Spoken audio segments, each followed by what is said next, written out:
Hi everyone, I'm Ryan Durkee coming to you from the HTL studio in Toronto, and I have a very special guest co-host with me today, one of my best friends and former co-host on my previous podcast, Is This Adulthood, Katie Jones. Hi, Katie.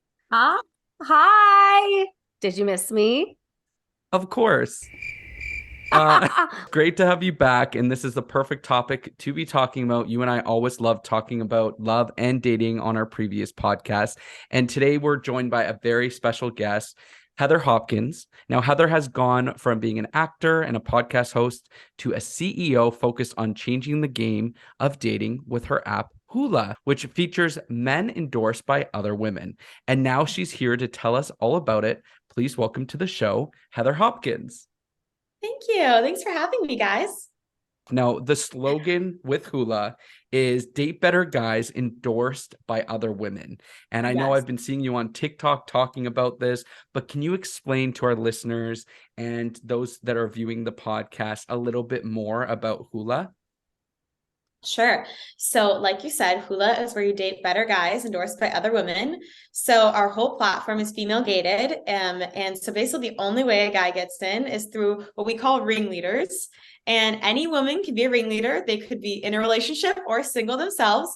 And they basically add these better guys to their fleet, we call them. So basically, you might, if you're a lucky guy, you might get a text from another woman, and that's your endorsement in, and you'll get a code, and you get added to, let's say, Katie adds you to her fleet, and she is now every girl that passes through your profile, she will see that Katie brought you in, and she can message Katie and say, Katie, what's the deal with so-and-so? And Katie will hype you up, or maybe she'll hear that you've been late to all the dates, and she might go, hey, what are you doing? And, while we of course, obviously are having this community of great women together, but also we have all better guys in it, and it's amazing. That is amazing. And just the concept in general is so unique. And you said female gated? Yeah. So basically that means that the person to let you in has to be a woman. Yeah. Okay. Yeah, it may not be the right audience for me, but I'm sure that if it was, that Katie would endorse me for something like I this. bet she would. Of course, of course. Heather, I want to ask you, so this idea came to mind how? We'll start there. Yeah, so I actually started my first dating app last year, which was a video dating app. And essentially what happened is I realized in the midst of, kind of putting it out there that we had so many women joining and not enough guys. And I was like, this is interesting. And so I basically went in and I talked to so many users, and I said, why are women joining and why aren't guys? And essentially what I found out that video was merely a band-aid to the root problem that women were experiencing. And that's that women felt unsafe in the current options. So we had to video chat to make sure that we felt safer and that there was actually a good guy. And so we had to solve kind of two problems at the same time, which was the number two biggest problems amongst women is that we feel unsafe and we want better guys. And so we kind of had to really go back to the drawing board and figure out, it's not video that's the solution. We need to actually fundamentally change the way we do dating apps for women. Kudos to you, because right away, as a woman that's going to be interested in looking into this platform, you're going to feel safe right off the bat, and then therefore more intrigued. So like as a woman, like hats off to you on that. Yeah, and that's, our biggest thing is we want to create the safest space for women filled with better guys. That's our mission. Wow. And how did you make the transition from being an actor into being a CEO? You were on shows like Animal Kingdom, which I love. Yeah. I love that Yeah. show. And Get in hell, you have baby. you have quite like a resume. Yeah. And going from that to CEO, and I guess with acting, sometimes you're leaving a lot of decisions in the hands of others, right? Auditioning or with the director. And Right. so I guess you kind of took charge as a CEO, right? And what does that Yeah. felt like? Well, I think it's first of all, being an entrepreneur just kind of happens. That's all I can say. Like I could have never imagined ever doing this in a million years. Like I was never like, you know what I want to do? Start a tech company. No, that was never in my what I thought was my life plans. However, I always thought I'd be an actress and that's what I thought I would do forever. But weirdly, the transition from acting to being a CEO is actually super it's actually it's a good background, weirdly, because Wow. since a young age, I've been in situations where I'm with a bunch of execs and I'm having to like do things under pressure, make quick decisions under pressure. I'm told no. I mean, acting is like mostly no's. Like you're going on all these auditions and you're going to book out of the 70 auditions you go on, you're going to book one of them. Like, and that's very much like being an entrepreneur. Like, you know, whether it's fundraising, you're hearing a bunch of people, investors being like, no, no, stupid, stupid, stupid. And you get the one yes. And, you know, same with like, you know, experimenting on the products. Like I have done so many experiments in the space. I can tell you so much of what doesn't work. And then you get the one thing, that one crazy idea that you had, AKA like Hulah, where you date better guys endorsed by other women. I was like, I have no idea if this is going to work, but by golly, from all the things that I've learned, I have a very strong intuition that I think this one is gonna go. And I think you just like the transition from actor and that kind of mindset that you have to be in, where you just have to keep picking yourself up and giving it your all. It's definitely transitions really nicely into being a CEO. And I want to ask, so you have this light bulb idea, you feel confident in it.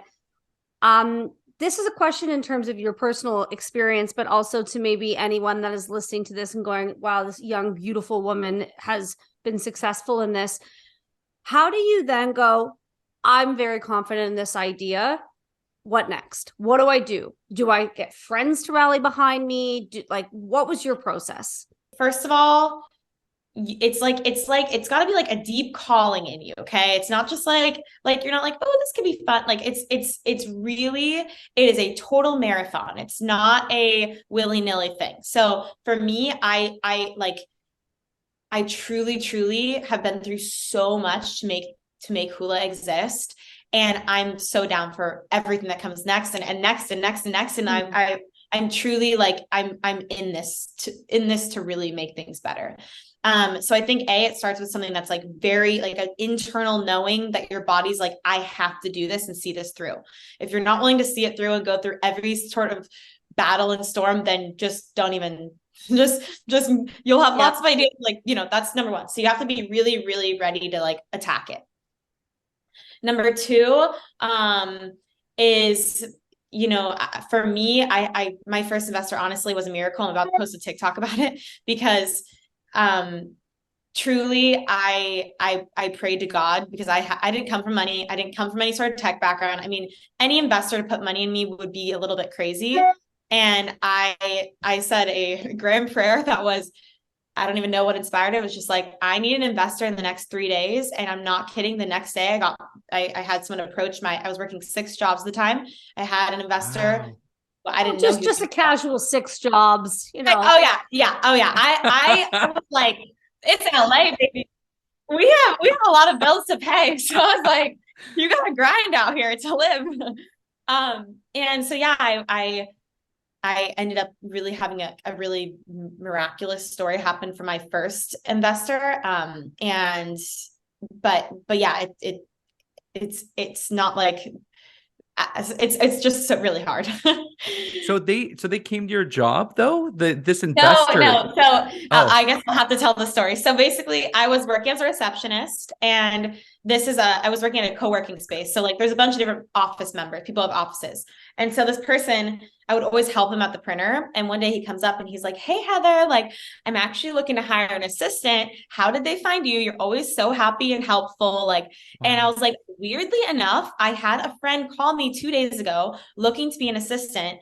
Let me grab your card and I will send her a photo of it, and she'll reach out. And he's like, perfect. And I look at his card, it says he's the CEO of a tech company. And so I go, I'm going to go ask him how he started his company, because wow. I am trying to start my own. I had this idea and I had already done like 3 months of research, had designed the app and stuff, but I was like, I don't know how to like make it reality. And so I basically just walked up to him and I was like, all right, I sent your card over.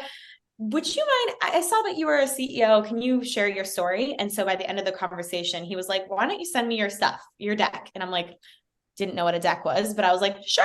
Yeah, let me get that. We'll get that right to you. No problem. I'm like, deck, right on.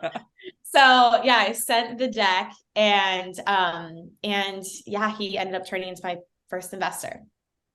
Wow. It just the way that you made that work, and even though you didn't have a deck ready, you really took that opportunity and you're like, I'm not Oh, missing you don't this. even want to see what this thing looks like. But one day I'll put out all my old materials so everyone can just laugh and know that like literally it doesn't just like you have to have a deep knowing and if you really are supposed to do this, it will things will align and you are truly listening to your instincts, your intuition, and your you're putting yourself in spaces, you're really going out there, things will think crazy things will happen. So you get this going and you get an investor and you're believing in this. Totally. Yeah. I love it. Female to female. I love it. I'm all for it. Love. Where do you, actually, before I say like, where do you see this going? Yeah. How do you feel about where it is now? Honestly, well, first of all, it went live 2 weeks. It didn't even launch 2 weeks ago. It went live on the App Store. I wasn't expecting anyone to see it. Like I was literally going to take 2 weeks to like get some friends and family on, click around, let me know what's confusing. And then we're going to like start actually marketing it. TikTok, the power of TikTok. My God. I was sitting on my couch 2 weeks ago, was just like, didn't even think about it, just threw up a TikTok.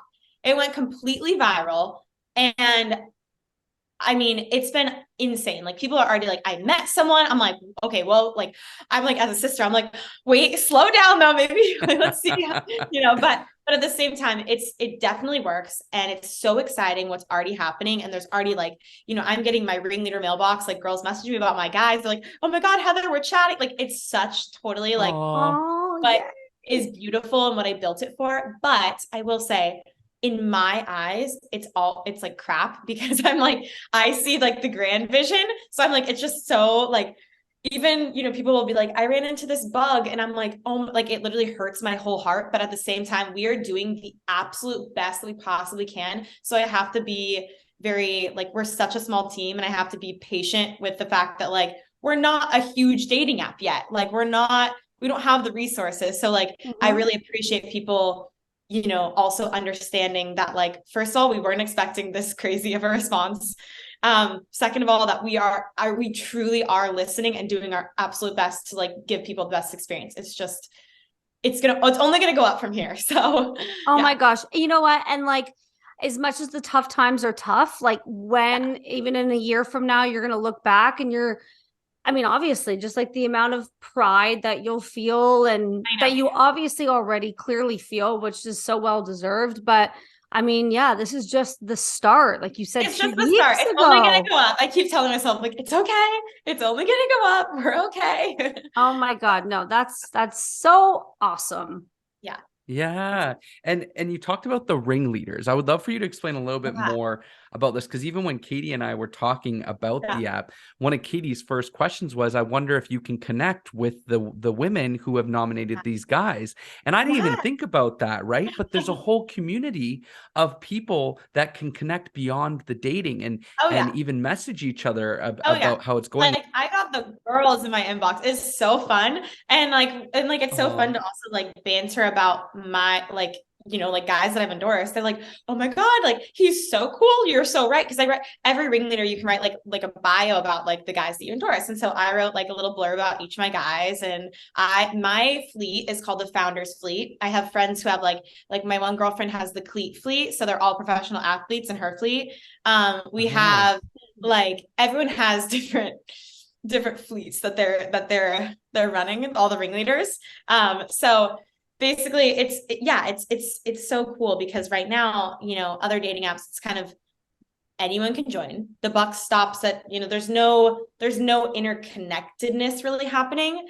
And so it does add that really cool special layer, especially amongst women, that we can be like, oh my God, Katie, wait, what? Like Tyler is so cute and sweet. And then she's like, yeah, like he also, and like tell a little story about him. And then I'm like, oh my God, now I'm, it just adds this layer that doesn't exist anywhere else. basically, if I'm in real life with you, Katie, and you're like, I am so single, Heather. Oh my God. You don't even have to be on Hula, but I could send you my fleet link so you can see all of my guys that I've endorsed right there. And then when you go to send a like, then you make an account. Just a quick break. I'd like to thank everyone for listening or watching this episode and ask that you support the podcast by subscribing on Apple Podcasts, following on Spotify, leaving a review, subscribing on YouTube, following us on social media. Those are just a few ways that you can support, and it's all free. So follow us on TikTok, Instagram, Twitter, subscribe on YouTube. The username is Here to Listen Pod. That's HEAR, Here to Listen Pod, POD. Now back to the show. You were talking about the ringleader, and I think that's a really unique, obviously, part of this app. And by the way, if you ever want to introduce me to the ringleader of the Cleat Fleet. Oh, the Cleat Fleet, yes. You never know. Hey, maybe there's someone in the Cleat Fleet that swing both ways, or they have another person on the team. We're working on something for you. Okay. Okay. There's no app for this, but I have a couple of people that I endorse that I can send to you. Okay. Through my this is the app. Your app for you doesn't exist yet, but I do have some people that are really great people. I appreciate that. There we go. Creating connection. I'll be your like your ringleader. We'll do like a beta. You know what's interesting is that when you're talking about the ringleader, I know that I believe you were involved with sororities, and it just reminds me kind of that sisterhood. Did you bring your experience with being in a sorority into this idea in a way? I will say, although I do have blonde hair and blue eyes, and people pin me as I always get cast as like the mean girl and stuff, or like the sorority girl. I actually was only in a sorority for like a very small amount of time, and then I basically was like, I'm not doing this anymore. Okay. So I love sororities because they definitely have that, like, you meet so many of your best friends, but then my best friends, we all got together. We're like, why do we need to be like, we can all still be friends and not have to pay. So that's why we're kind of like sorority degenerates, but but yes, it's definitely I think it's although I think it's a lot greater than a sorority. I think it's just being a woman. What guys don't realize is that every day when a woman leaves their house, when we're walking on the side of the road, we always are thinking about our safety. We are the ones who have to text any date we go on. We're like, here's my location. I'm so I don't get murdered. Like, that is like a very top of mind thing that guys just don't have to think about as much. And so there is a natural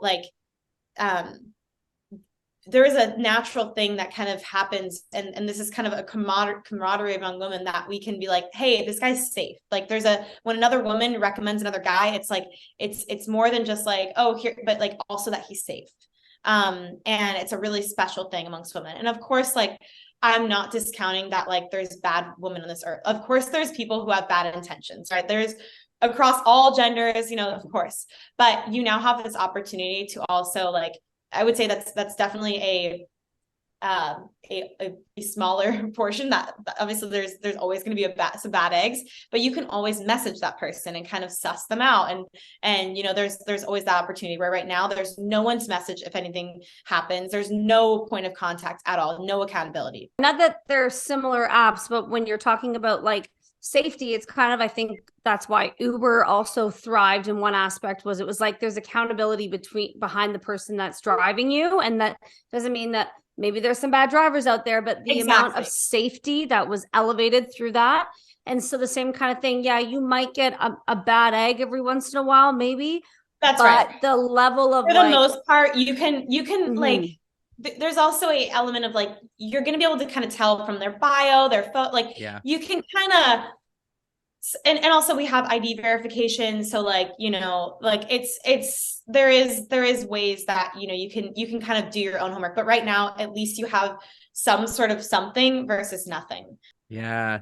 I think that there's a lot of people, maybe like myself, who are on the apps, but it can get tiresome on these dating apps, right? And people are just like, I just want to meet someone in person. So where do you see the future of dating? Do you think that there's always going to be this dating app world? And on that topic, a lot of the dating apps are so focused on profit rather than actually connecting people. Because once you connect them, they're off the app, right? So how do you kind of manage that? People being, a little bit tired with dating apps in general, but also making sure that you're not so focused on the business side that you lose the focus on the end user. So that's a good question. And I hear that a lot, is that people are like, I want to meet people in real life. And, and I, as a founder, want everyone to know, as a founder of a dating app, I wouldn't meeting someone in real life be so great? Like, it is so great but use dating apps like a tool, for anyone. When you look at sort of the way that things are today, we do have this beautiful thing called technology, right?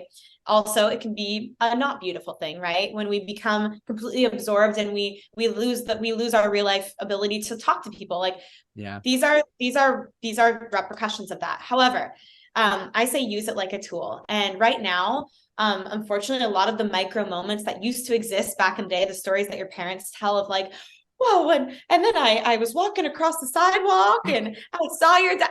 That is just people got their head in their phones now. So this is, while I think we can reintroduce more micro moments, I also believe that we can use tech positively.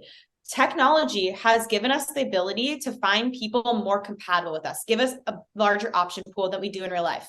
Right now, if we took dating apps out of the picture,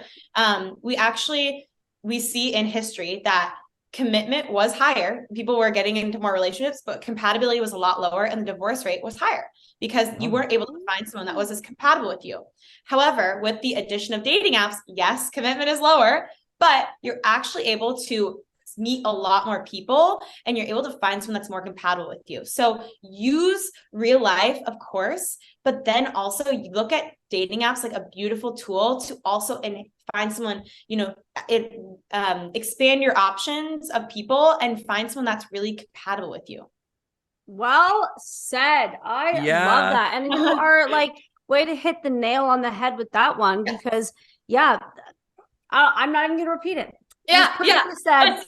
But of course, the options that you decide to go on. So make sure you choose a dating app that when you leave that space, when you're in that space, it feels like it fills you up rather than tears you down. And that's something that is really important to me, is to build a space like that. And I think to answer on, the point of like, once you that's the biggest thing from investors. They're like, Heather, if your product works so well, then you lose your market. I'm like, you know what, Mr. Investor, sir, they're usually guys. I'm like, sir, if that is what we're known for, we're known to be just so successful. We just keep dropping people like flies because we just do our job so well. I'm like, then praise be. Like, then we can run a little tiny business. Just know, like, that is what I would love to be known for. Please, I hope that our churn is so high because we have people that can't stop meeting their person. Like, that's amazing. Wow. And there's always new single people. There's always new this and that. I am on a mission to make the safest space for women filled with better guys. And the result of that is getting people into relationships. And it's so refreshing too, to hear that. And that gives me hope with the dating apps in general. And it was so interesting, like the mention of how you get to explore your options. So it really helps you maybe narrow down who the right person is with you compatibility wise, rather than just seeing the first pretty person that walks by and being like, that's what I'm was going to marry happening. you. That's what was happening, is like pretty much, back in the day, all your options were like either the person that you run into, right? You're at the coffee shop and you run into them, or the friend of a friend. That's literally, that was your option pool. And so now I know that it stresses people out. There's more options, but actually you are able to find someone that's really compatible with you. You have, much more space to find that. So there actually is a lot less divorce happening, which is good. Yay. And it is good. It is great. And, I got to ask, as the founder of a dating app, what is your dating life and your love life looking like right now? Katie and I love talking about this. So if you feel comfortable. It's fine. Me too. As an OG dating podcaster, we gotta break it down. So So for me, I actually was in a relationship not too long ago, which I am now I'm going through a bit of a breakup, but Okay.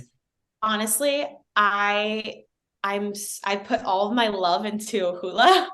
So it's okay right now. Like that's honestly my coping mechanism right now, is like helping other people find love.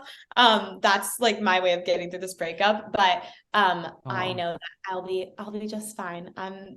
If You will anyone's be fine just single, it's fine. the founder of a dating app. Yeah.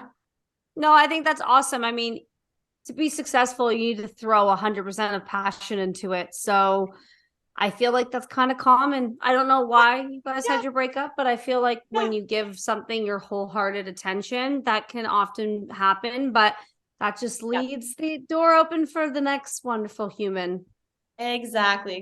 Yeah, he was a great person. Nothing bad. It was just a difference in what we're looking for. And yeah, I mean, it's great because I get to pour all that love into Hula right now, yeah. and I get to use my own app, so that's great too. Heather, I was just thinking, so before I worked in film and television, I was a bartender and server forever. That's actually how I met my boyfriend now.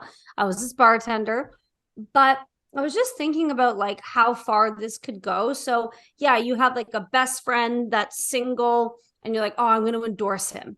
But then Yeah, there's even like the world of like a bartender knows an amazing regular and then yeah, knows another like great friend. And it's like, oh man, if only like my boyfriend's Jeff. So it's like, if yeah, only Jeff could meet Katie, like how it yeah. could, you work at a coffee Oh, shop and there's this amazing oh guy yeah, that comes in every oh day and yeah. so polite. So the cool thing is there's actually two sectors of endorsing. So you can endorse someone as has potential or someone you fully endorse. So like my Mm. guys under fully endorsed are like, these are people that I have known for like 5 years plus at least. Like I'm like, yes, king. Like this is the Yeah. guy, any girl. I've seen them through different seasons and I'm like, they get my fully endorsed. But then there is guys where I'm like, they are great guys. Like I've been with them enough where I'm like, yeah, and maybe it's a person that's a regular at the coffee shop where like you've spent time with them enough to know like this is a really good person to bring to other women. But you're like, I haven't necessarily like my full endorsement is a lot of pressure. Yeah, I can't fully endorse you. Yeah, so you're like, and it's not a bad thing to be someone who has potential. It's like you can always message the ringleader and be like, then you can be like, hey, like, yeah, I work at this coffee shop. He's literally such a gem every time I'm with this person, and that is even enough to like to have some sort of tie that's you're bringing a good quality person. So yeah, there is two sectors, and yes, you can, we get it. Like sometimes it's a lot of pressure to like fully endorse someone. So we're like, maybe it is something that you want to bring to the table for other women that you're like, I am like, I'm they're a really great person, but I am just not 1000%. I want to know from a CEO of a dating app, So as someone myself who feels like I've tried it all the different apps that you can think of, plus speed dating in person, approaching people at the gym. I feel like I've tried a lot of it. What tips would you give me from your experience and what you've seen from users? What works? yes. So first of all, keep doing that. Keep putting yourself out there. Obviously, love yourself. Love yourself, number one. Like, don't look for someone else to like fill this void in you. Love yourself, number one. Foundation is everything. So love yourself, foundation. Second of all, do put yourself out there. Third of all, this is the mistake that I see so many people making. It's that they try to play these games. They try to like, oh, I'm gonna wait to text him. I'm gonna like, oh, Yeah. I'm not gonna show all my cards. I mean, obviously there's a natural, like, yeah, don't be like a psycho, but like be yourself. Be yourself. I am like super like I like date, I'll like skip along the streets and like you want to be your total self with every date. And if they can't handle it, they're not going to work out anyways. Like, be Mm-hmm. yourself. Don't play the games. Don't play into like oh, I'm going to like do certain things so that they'll like me. Don't do it. Don't play into that side of things. You will find the best person when you're yourself and a relationship that you can actually sustain. If you're comfortable sharing, I would love to know, has there ever been that like worst date that you've been Oh yeah. on? Go to my TikTok. Yes. I share a few of my worst dates. I Yeah. think I have one I need to share. I don't think I've shared it on TikTok yet. Maybe I have. But basically, it was my first date when I moved to LA. I remember I shared on my podcast. Basically, met this guy, and he's from my knowledge a model, really cute, really like handsome, tall, hottie. He asked me out to a sushi date the next day, and I was like, yeah, sure. So we get on the date, and he's like, oh, everything's going fine. We're talking. He's like, I'm so sorry, Heather. I'm just having a little trouble focusing right now. I'm like, yeah, like what's going on? He's like, your grandpa keeps talking to me. And I'm like, what? What? And he goes, he's really proud of you. I'm like, oh, okay. And he's like, I'm sorry. I forgot to mention, I'm a medium as well and a sidekick. And I'm like, oh. So Oh. literally, apparently my grandpa was like going at him. He was like spitting out things my grandpa was saying. I'm like, all right, okay, what else? So I went on a date with a guy and my grandpa. So did that? I've never heard that. And Katie and I know we've heard a lot of dating stories and talked about love and dating and talked about my worst dates. I've never heard that before. And it makes me wonder, did he kind of use it as a potential technique where he's saying, your grandpa's telling you that I'm the one? Oh my God, that would be like next level. Like, Imagine. I don't even know what that is, but he didn't say that. Okay. However, he did tell me that he was psychic, and he did ask me out afterwards. And I'm thinking, if this man was psychic, he would know my answer. Yeah. No. But so I would question his abilities, but also I'm not as familiar with like if that talent extends to yourself. What a date that would be. What a date. Yeah, wild. I had one final question for you, Heather. I like to ask all my guests this, which is that if you had a biography or a film made about your life, what would you call it? Oh, I knew that was that's so much. Okay, I like to always with these types of questions. I'm like, I could sit here all day and be like, but I just go with my first thought was living life in color. Is that cheesy? Why I like that. I have so many colors and I have so many like, I don't know, my life is just woo. And I always like every day I'm just like down for whatever happens. Like, let's lean into all the feelings. Like, if we're sad, let's be sad. If we're happy, let's be happy. Like, I just love all of the colors of life. And so, yeah, that's probably what I would call it. I like that. That was the first thought. I don't know. Yeah, going with the flow and living life like, let's colorfully. Live in full color, right? Yeah, there we go. Well, thank you so much for joining us, Heather. Your story is amazing. Your app sounds like an absolute game changer when it comes to dating. And I just want to thank you for joining us and opening up and telling us more about your story today. Thanks for having me. It was so fun. Yeah. So nice to meet you, Heather. And can't wait to check it out. Go ringleader, go. Yes.